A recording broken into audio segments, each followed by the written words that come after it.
जय श्री राम मित्रों, जैसा कि आप जानते हैं कि 500 साल के लंबे इंतज़ार के बाद आखिरकार जन्मभूमि अयोध्या में भगवान श्री राम का भव्य मंदिर बनकर तैयार है और 22 जनवरी 2024 को इस मंदिर में भगवान रामलला की मूर्ति की प्राण प्रतिष्ठा भी होने जा रही है। भगवान श्री राम हिंदुओं की आस्था के महान प्रतीक हैं। आइए जानते हैं उनसे जुड़े ऐसे 10 रहस्य जिनसे शायद ही आप कभी रूबरू होंगे। नंबर 1, क्या श्री राम ने किया था माता सीता का परित्याग? उत्तर रामायण में ये वर्णन मिलता है कि भगवान राम ने माता सीता का परित्याग कर दिया था। कहते हैं रामायण का उत्तरकांड बौद्धकाल में जोड़ा गया है, क्योंकि मूल रामायण में उत्तरकांड का जिक्र नहीं मिलता है। शहर शहर होने वाली रामलीला में भी लंका विजय के बाद रामायण समाप्त हो जाती है। राम कथा पर सबसे प्रामाणिक शोध करने वाले फादर कामिल बुल्के का स्पष्ट मत है कि वाल्मीकि रामायण का उत्तरकांड मूल रामायण के बहुत बाद में जोड़ा गया है। नंबर 2, ये थे भगवान श्री राम के वंश। हिंदू धार्मिक शास्त्रों के अनुसार वैवस्वत मनु के 10 पुत्र थे। इल, इक्ष्वाकु, कुशनाम, अरिष्ट, धृष्ट, नरिष्यंत, करुष, महाबली, शर्याति और पृषद। श्री राम का जन्म इक्ष्वाकु के कुल में हुआ था। जैन धर्म के तीर्थंकर निमि भी इसी कुल के थे। नंबर 3, श्री राम राजा थे या भगवान? हमारे शास्त्रों में लिखा है कि मर्यादा पुरुषोत्तम श्री राम भगवान विष्णु के अवतार थे। हालांकि उन्होंने अयोध्या में राजा दशरथ के यहाँ एक आम इंसान के रूप में ही जन्म लिया था, लेकिन व्यक्ति अपने कर्मों से महान बनता है और उनकी महानता उनके उच्च आदर्श, वचनबद्धता और कर्तव्यनिष्ठता है। इसलिए वे हिंदू आस्था के बड़े केंद्र हैं जिन्हें भगवान के रूप में पूजा जाता है। नंबर 4, श्री राम की बड़ी बहन थी शांता। लोक कथा के अनुसार शांता राजा दशरथ और कौशल्या की पुत्री थी, लेकिन माता कौशल्या ने उसे अपनी बहन वर्षिणी को गोद दे दिया था, जिसकी कोई संतान न थी। बाद में श्रृंगी ऋषि से उनका विवाह हुआ। कर्नाटक के श्रृंगेरी में श्रृंगी ऋषि के नाम पर ही श्रृंगेरी शहर का नाम रखा गया है। नंबर 5, श्री राम ने अपने प्राण से प्रिय भाई लक्ष्मण को दिया मृत्युदंड। संपूर्ण रामायण का सार मर्यादा में रहकर वचन और कर्तव्यों का पालन करना है।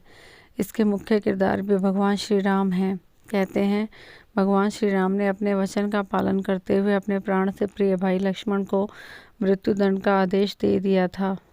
नंबर 6, इस कारण कैकई ने मांगा था श्री राम को 14 वर्षों का वनवास। कैकई राजा अश्वपति की बेटी थी और श्रवण कुमार के पिता रत्न ऋषि राजा अश्वपति के राजपुरोहित थे, और रत्न ऋषि ने ही कैकई को सभी शास्त्र, वेद, पुराण की शिक्षा दी थी। उन्होंने कैकई को बताया था कि राजा दशरथ की कोई संतान राजगद्दी पर नहीं बैठ पाएगी, और साथ ही ज्योतिष गणना के आधार पर बताया कि दशरथ की मृत्यु के पश्चात यदि 14 वर्ष के दौरान कोई संतान गद्दी पर बैठ भी गई तो रघुवंश का नाश हो जाएगा। नंबर 7, माता सीता को लेकर लक्ष्मण ने कही थी ये बात। माता सीता का अपहरण होने के बाद सीता को खोजते खोजते दोनों भाइयों को जंगल में माता सीता के कुछ आभूषण मिले।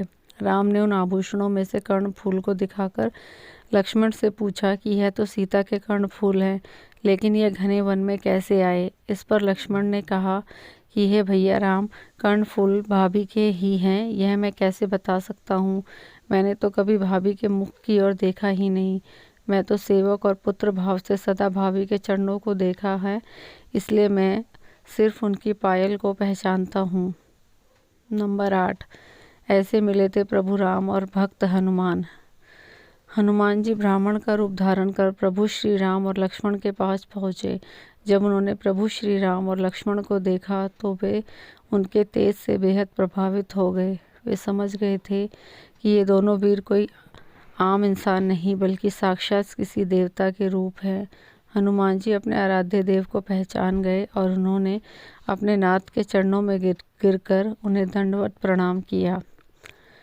नंबर 9, इस कारण श्री राम को सहना पड़ा माता सीता का वियोग। भगवान श्री राम को माता सीता का वियोग सहना पड़ा था, लेकिन यह वियोग उन्हें एक श्राप के कारण सहना पड़ा था। वह श्राप किसी और ने नहीं बल्कि देव ऋषि नारद मुनि ने दिया था। नंबर 10, ऐसे हुई थी भगवान राम की मृत्यु। अयोध्या आगमन के बाद राम ने कई वर्षों तक अयोध्या का राजपाट संभाला और इसके बाद गुरु वशिष्ठ व ब्रह्मा ने उनको संसार से मुक्त होने का आदेश दिया। एक घटना के बाद उन्होंने जल समाधि ले ली थी।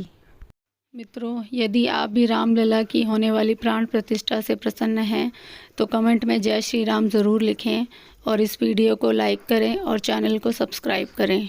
जय श्री राम।